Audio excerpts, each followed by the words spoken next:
کیونکہ اللہ جو ہے ذہنی مریض ہے سائیکو. آپ کا کیا انٹرسٹ ہے یزید بن معاویہ سے؟ اتنے مہربان ہو رہے ہیں، آپ کی محبوب کی اولاد کو قتل کر دیا انہوں نے، آپ کو اب یاد آ رہا ہے غفور الرحیم ہونا اپنا؟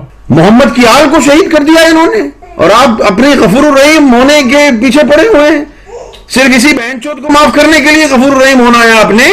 تمہارے کافر ہونے کے لیے اور مزید دلیل کی ضرورت نہیں ہے، یہی ایک جملہ ہی کافی ہے. تو میں اس توصیف الرحمان سے یہ پوچھنا چاہتا ہوں کہ ایک طرف یہی یونس گوہر شاہی جس کے متعلق تم یہ کہتے ہو کہ یہ زندیق ہے، یہ کافر ہے، یہ مرتد ہے، یہ ملعون ہے، اس کافر کا، اس مجرم کا، اس زندیق کا یہ کفریہ کلام آئیے، باوجود اس کے پھر بھی وہ مسجد نبوی شریف میں آیا. کیوں آیا؟ کس کے کہنے پہ آیا؟ اس کو ویزا کس نے دیا؟ اور دوسری طرف ایک عالم ربانی اگر عمرہ کی سعادت حاصل کرنے کے لیے جائیں تو تم ایئرپورٹ سے ہی ان کو واپس کر دیتے ہو. یہ تمہاری ٹیڑھی تقسیم اور دوگلی پالیسی کیوں ہے؟ یہ توصیف الرحمان اس کا جواب دے گا. یا تو اسے اپنی سعودی حکومت کے خلاف اعلان بغاوت کرنا ہوگا، یا جو اس نے اس یونس گوہر شاہی ملعون کے متعلق بیان دیا ہے وہ اپنا اس کو بیان واپس لینا ہوگا.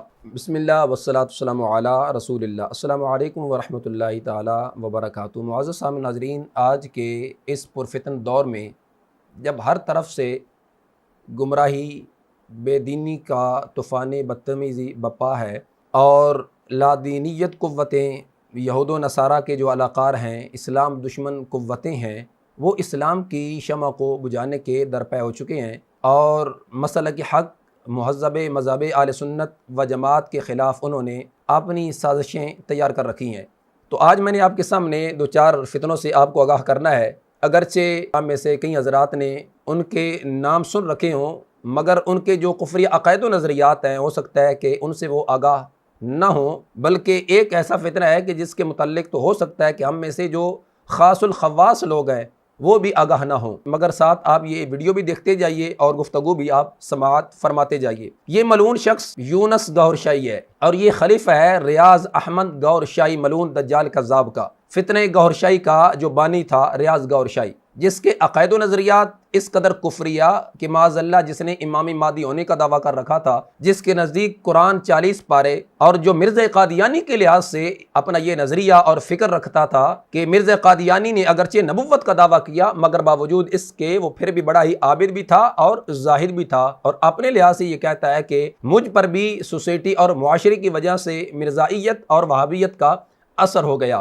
حضرت عیسیٰ علیہ السلام، حضرت آدم علیہ السلام کی اور دیگر انبیاء کرام علیہ السلام کی توہین کرنا، گستاخیاں کرنا اس کا یہ معمول تھا. معاذ اللہ ثم معاذ اللہ کہ چاند میں میری تصویر ہے اور حجر اسود میں میری تصویر ہے. اس طرح کے نظریات لوگوں میں لانچ کیے اور ان کو پروموٹ کیا، اور پھر سب سے پہلے جس نے ریاض گوہر شاہی کے ان کفری عقائد کو پروموٹ کیا اور پھر آگے پھیلایا، یہی یونس گوہر شاہی ملعون وہ ارزاب ہے. بلکہ اس کے تو نظریات معاذ اللہ ثم معاذ اللہ ملحدین سے بھی 2 قدم آگے ہیں. ذرا آپ یہ اس کی ایک ویڈیو سماعت کیجئے، میں آپ سے دوبارہ مخاطب ہوتا ہوں. کیونکہ اللہ جو ہے ذہنی مریض ہے.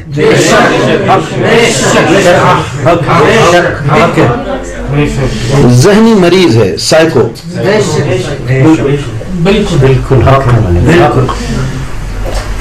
میں بہت یہ ایسے ہی نہیں کہہ رہا ہوں.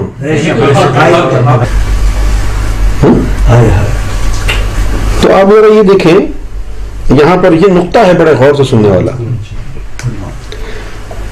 کہ حسین کو شہید کرایا گیا، ان کی آل کو شہید کرایا گیا، اور جس شخص نے ان کو شہید کرایا ہے اس کے بارے میں اللہ میاں فرما رہے ہیں کہ ان کو جو ہے نا ہو سکتا ہے ہم معاف کر دیں.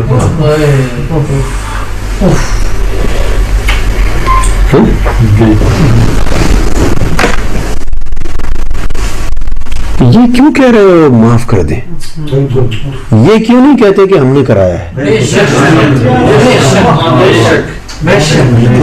آپ کا کیا انٹرسٹ ہے یزید بن معاویہ سے؟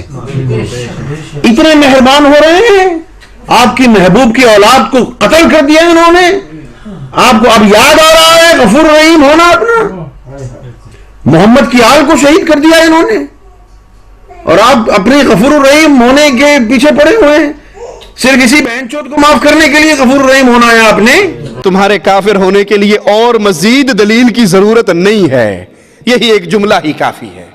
یہی ایک جملہ مسلمانوں کی آنکھیں کھولنے کے لیے کافی۔ جی ناظرین کرام، آپ نے سماعت فرمایا استغفر اللہ العظیم لا حول ولا قوت الا باللہ العلی العظیم۔ ایسی کفریہ نظریات کا حامل ہمارے آقا حضرت محمد مصطفیٰ صلی اللہ علیہ وسلم کے مقدس شہر میں اور آپ صلی اللہ علیہ وسلم کی مسجد نبوی شریف کے مقدس صحن میں آیا۔ کیوں آیا؟ کس کے کہنے پہ آیا؟ اس کو ویزا کس نے دیا؟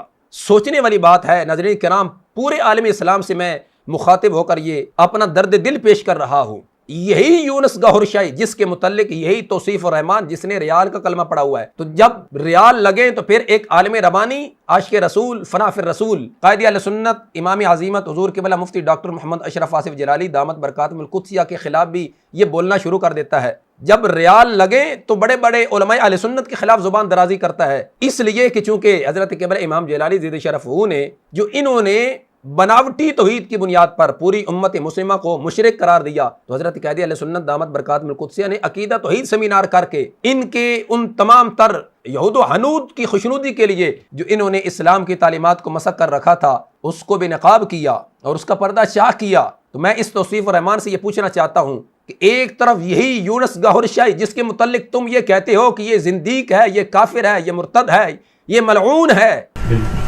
انا للہ و انا الیہ راجعون، اس کافر کا، اس مجرم کا، اس زندیق کا یہ کفریہ کلام آئیے، باوجود اس کے پھر بھی وہ مسجد نبوی شریف میں آیا۔ کیوں آیا؟ کس کے کہنے پہ آیا؟ اس کو ویزا کس نے دیا؟ اور دوسری طرف ایک عالم ربانی، اگر عمرہ کی سعادت حاصل کرنے کے لیے جائیں تو تم ایئرپورٹ سے ہی ان کو واپس کر دیتے ہو۔ یہ تمہاری ٹیڑھی تقسیم اور دوگلی پالیسی کیوں ہے؟ یہ توصیف الرحمان اس کا جواب دے گا۔ یا تو اسے اپنی سعودی حکومت کے خلاف اعلان بغاوت کرنا ہوگا، یا جو اس نے اس یونس گوہر شاہی ملعون کے متعلق بیان دیا ہے وہ اپنا اس کو بیان واپس لینا ہوگا۔ اور اسی طرح ناظرین کرام، ایک فتنہ ہے ذکری فتنہ جو کہ بلوچستان کے اندر ہے، اور ان کے نظریات اللہ معاف فرمائے، اللہ معاف فرمائے، اللہ ہمارے ایمانوں کی حفاظت فرمائے اور ہم سب کا خاتمہ ایمان بالخیر فرمائے۔ اس قدر کفریہ ہیں کہ وہ ارکان اسلام کا ہی سرے سے انکار کرتے ہیں۔ کوئی کلمہ، کوئی نماز، کوئی روزہ، کوئی حج، کوئی زکوٰۃ، کچھ بھی نہیں ہے معاذ اللہ ثم معاذ اللہ۔ جنہوں نے کوہ مراد تربت کے مقام پر بلوچستان کے اندر اپنا بیت اللہ بنایا ہوا ہے، معاذ اللہ ثم معاذ اللہ 27 رمضان المبارک کو اس کا حج کرتے ہیں، طواف کرتے ہیں، قرآن کو رب کا کلام نہیں سمجھتے معاذ اللہ، بلکہ جس کا یہ کلمہ پڑھتے ہیں محمد اٹکی نام کا شخص ہے جس کو یہ رسول، مہدی، خاتم النبیین، خاتم المرسلین مانتے ہیں، اس کا کلمہ پڑھتے ہیں تو کہتے ہیں کہ اس کی گفتگو، اس کا کلام معاذ اللہ کلام ربی ہے۔ جیسے کہ یہ مرزا قادیانی کی جو گفتگو سیرت المہدی کے اندر لکھا گیا کہ معاذ اللہ ان کے نزدیک بخاری شریف سے بھی یہ سیرت المہدی یہ کتاب اصح ہے اور زیادہ مستند ہے۔ تو یہ وہ ذکری فتنہ اور ساتھ ہی قادیانی فتنہ اور ساتھ ہی پھر تیسرے نمبر پہ ان کے بیچ یہ فتنے گوہر شاہی ہے۔ ان فتنوں کے جو نظریات ہیں وہ سیم ہے۔ اگر مزید اس پر کو سننا چاہے اس فتنے گوہر شاہی کے متعلق تو ہمارا مناظرہ یوٹیوب پہ پڑا ہے، آپ دیکھ سکتے ہیں۔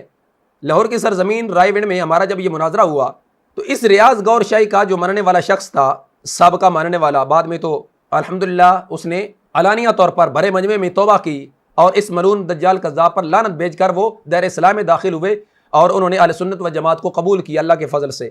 جب ہماری بات چیت ہوئی دوران مناظرہ، جب ہم نے اس یونس گوہر شاہی کے کفری عقائد و نظریات جب ہم نے سامنے رکھے تو وہ کہنے لگا جی ہم اس کو نہیں مانتے، یہ کافر ہے، دائر اسلام سے خارج ہے، اور ہمارے حضرت صاحب نے یعنی ریاض گوہر شاہی نے اس کو فارغ کر دیا تھا، ہمارا اس سے کوئی تعلق نہیں ہے، لہٰذا ریاض گوہر شاہی کے جو کفری عقائد و نظریات ہیں وہ پیش کرے۔ تو میں نے کہا کہ پہلے یہ لکھ کر کے دو کہ یہ یونس گوہر شاہی ریاض گوہر شاہی کا خلیفہ تھا اور ریاض گوہر شاہی نے اس کو فارغ کر دیا، ہمارے سے کوئی تعلق نہیں ہے۔ اس شخص نے ہمیں لکھ کر کے دیا، جب لکھ کے دیا تو اس کے بعد ہمارے ساتھ ہمارے ایک فاضل تھے، مجھے کان میں کہنے لگے کہ حضرت صاحب آپ نے تو سارے دلائل پیش کیے تھے اس یونس گوہر شاہی کے متعلق، جبکہ انہوں نے تو اس سے اعلان برات کر دیا ہے، تو اب کیا ریاض گوہر شاہی کے کفریہ عقائد و نظریات کے لحاظ سے آپ کے پاس مواد ہے؟ تو میں نے کہا کہ آپ دعا کریں، اور ہمیں جس مرد قلندر نے بھیجا ہے تو ہمیں انہوں نے بولا تھا کہ آپ جائیں، اللہ کے فضل سے سرکار مدینہ صلی اللہ علیہ وسلم کی نظر عنایت سے کامیابی آپ کو ملے گی اور ہمیشہ کے لیے یہ فتنے گوہر شاہی دفن ہو جائے گا اس سرزمین سے۔ پھر جب ریاض گوہر شاہی کے متعلق ہماری بات چیت چلی، ہم نے جب اس کے یہ کفریہ نظریات پیش کیے کہ جس نے امام مہدی کا دعویٰ کر رکھا تھا، جو قرآن کے 40 پاروں کا قائل ہے، اور جو معاذ اللہ کہتا ہے کہ مرزا قادیانی دعوی نبوت کے باوجود عابد زاہد ہے، جو کہتا ہے مجھ پر بھی مرزائیت اور وہابیت کا اثر ہو گیا، اور معاذ اللہ پورے عالم اسلام کے علماء ربانیین کی وہ تکفیر کرتا ہے اور بار بار چیلنج کرتا ہے کہ اگر کوئی قرآن کے 40 پارے ثابت نہ کر سکے تو میری گردن اتار دینا. اور میری معاذ اللہ ثم معاذ اللہ حضرت عیسیٰ علیہ السلام سے ملاقات ہوئی ہے. جب ہم نے یہ رکھے اس کے سامنے دلائل پیش کیے اس کی کتابوں سے تو وہ ماننے پر ایکسیپٹ کرنے بھی مجبور ہوا, جس نے پھر اعلانیہ طور پر توبہ بھی کی اور پھر اس دائرہ اسلام میں داخل بھی ہوئے. اور آج کا یہ جدید قادیانیت کی شکل میں مرزا قادیانی کا جو ایک جانشین ہے اور حواری ہے, یہ مرزا منگول انجینئر مرزا جیلمی کا جو فتنہ ہے, میں اس فتنی کو بھی مخاطب کر کے اور مرزا منگول سے پوچھنا چاہوں گا, یہی ذکری فتنہ جنہوں نے اپنا مستقل ایک کلمہ بنا رکھا ہے, یہ ان کی کتاب نور تجلی, ذرا یہ مرزا منگول بھی دیکھے اور اس کے اندر جو ان کا کلمہ ہے میں اپنی زبان سے یہ الفاظ ادا بھی نہیں کر سکتا. ذرا یہ مرزا منگول اور اس کے فالورز دیکھیں. مرزا قادیانی معاذ اللہ جس کے لحاظ سے یہ مرزا منگول کہتا ہے کہ جی صحیح سند سے اس کا دعویٰ نبوت ثابت نہیں ہے, تو میں اسے پوچھنا چاہتا ہوں کیا صحیح سند تمہارے نزدیک وہ صحیح سند ہے کہ معاذ اللہ کہ اگر امام بخاری علیہ رحمہ اس مرزا قادیانی کے لحاظ سے کوئی سند نقل کرتے جی معاذ اللہ اس نے دعویٰ نبوت کیا تو پھر تو مانتا؟ ارے بدبخت, جو شخص دعویٰ نبوت کر رہا ہے اور اس کے اسی دعوے نبوت پر ہی آئین پاکستان کی روشنی میں اسے کافر مرتد زندیق ڈکلیئر کیا گیا, تمہارے نزدیک آج بھی وہ شخص اس کا دعوی نبوت ثابت نہیں ہے؟ اور دوسری طرف ملعون دجال قذاب مختار سقفی معاذ اللہ اس کے لحاظ سے بھی یہ مرزا منگول مرزا جیل میں کہتا ہے کہ جی اس کے لحاظ سے بھی متضاد باتیں ملتی ہیں. سختی کے بارے میں تھوڑی وضاحت کریں کہ آپ کا اس میں کیا موقف ہے, کیونکہ شیعہ اور اہل سنت دونوں کے یہاں بڑی بڑی عجیب و غریب روایات ان کے بارے میں متضاد قسم کی آ رہی ہیں. جی صحیح مسلم میں جو ایک حدیث ہے نا کہ بنو ثقیف میں ایک کذاب ہوگا اور ایک جو ہے وہ ظالم ہوگا, اس میں وہ اسماء بنت ابی بکر کہتی ہیں کہ ہم کذاب کو تو دیکھ چکے لیکن صحیح مسلم میں نام نہیں ہے وہ کون ہے. ٹھیک ہے. اور جو ظالم ہے حجاج تو ہے, تو یہ کہتے ہیں کہ یہ مختار سقفی ہے وہ کذاب تھا. مختار سقفی کے بارے میں جو متضاد باتیں آتی ہیں تو اس طریقے سے کوئی واضح مجھے کہیں نہیں ملا اس کے بائی نیم کے ساتھ کہ اس نے کوئی دعوی نبوت کیا. وہ تو